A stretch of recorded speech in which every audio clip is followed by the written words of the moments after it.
এই এলাকার মানুষ স্বাভাবিকভাবে কষ্টে থাকার কারণে অনেক মানুষ আছে যারা বিভিন্ন সময় রেজিস্টার বিভিন্ন এনজিও থেকে ছোট ছোট ক্ষুদ্র ঋণ গ্রহণ করে থাকে না?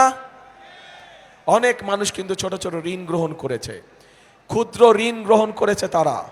আমরা সিদ্ধান্ত নিয়েছি যে ইনশাল্লাহ 12 তারিখে আপনাদের সমর্থনে ধানের শীষ, 13 তারিখে সরকার গঠনে সক্ষম হলে পরে ইনশাল্লাহ আমরা এই যে ক্ষুদ্র ঋণ যারা রেজিস্টার্ড এনজিও থেকে গ্রহণ করেছেন, আমরা সরকারের পক্ষ থেকে এই ঋণ সেই এনজিওগুলোকে পরিশোধ করে দেব। আপনাদের পরিশোধ করা লাগবে না। এই অঞ্চলের মানুষকে সেই ঋণ পরিশোধ করা লাগবে না। প্রিয় ভাই বোনেরা, আমাদের এই এলাকাকে ঢেলে সাজাতে হবে, এই এলাকার মানুষের কর্মসংস্থান করতে হবে। এই এলাকায় প্রাকৃতিক সম্পদ যেরকম আছে, এই এলাকায় একই সাথে সবচেয়ে বড় সম্পদ কৃষি আছে।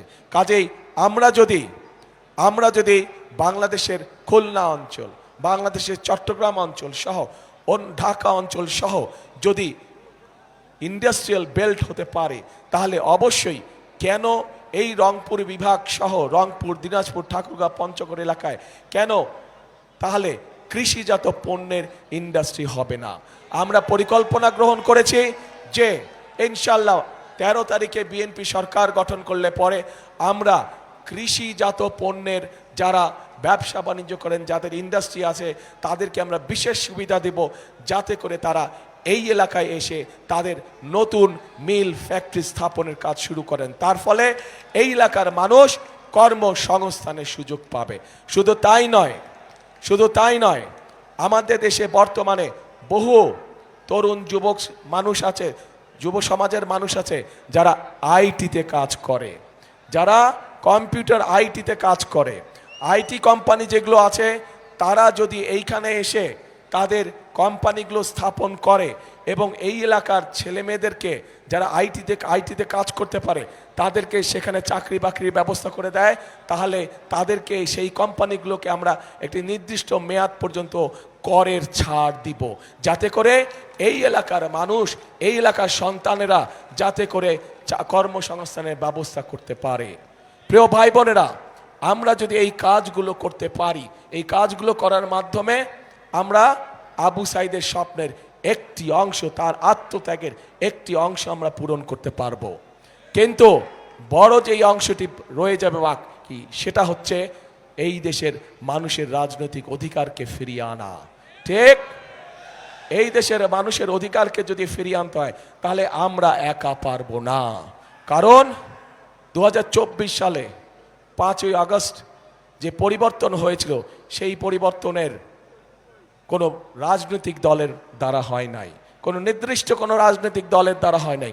সেই পরিবর্তনে এই দেশের সকল ধরনের মানুষ, শ্রেণী পেশা নির্বিশেষে সকল মানুষ অংশগ্রহণ করেছিল বলেই সেদিন সেই পরিবর্তন সূচিত হয়েছিল। এবং এই পরিবর্তনকে যদি ধরে রাখতে হয়, তাহলে প্রিয় ভাই বোনেরা, উপস্থিত প্রিয় ভাই বোনেরা, আপনারা সহ বাংলাদেশের জনগণকে সামনের কাতারে এসে দাঁড়াতে হবে। এবং সামনের কাতারে এসে দাঁড়ানোর অর্থ হচ্ছে একটি নিয়মতান্ত্রিক উপায়, একটি নিয়মতান্ত্রিক পন্থায় আমাদেরকে গণতান্ত্রিক যাত্রা শুরু করতে হবে, যা দেশের আইন অনুযায়ী, সংবিধান অনুযায়ী আগামী 12 তারিখে যে নির্বাচনটি অনুষ্ঠিত হচ্ছে, সেই নির্বাচনে আপনাদেরকে বেরিয়ে আসতে হবে ঘর থেকে। সেই নির্বাচনে ঘর থেকে বেরিয়ে এসে আপনাদেরকে আপনাদের অধিকার প্রয়োগ করতে হবে।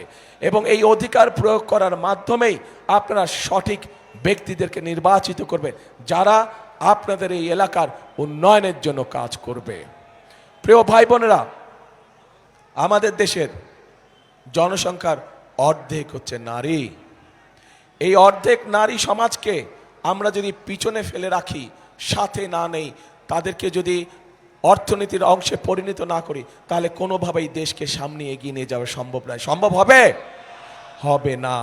এবং এই নারী সমাজকে অর্থনৈতিকভাবে ধীরে ধীরে স্বাবলম্বী করে গড়ে তোলার জন্য আমরা একটি কার্ড তাদের ঘরে ঘরে পৌঁছে দিতে চাই।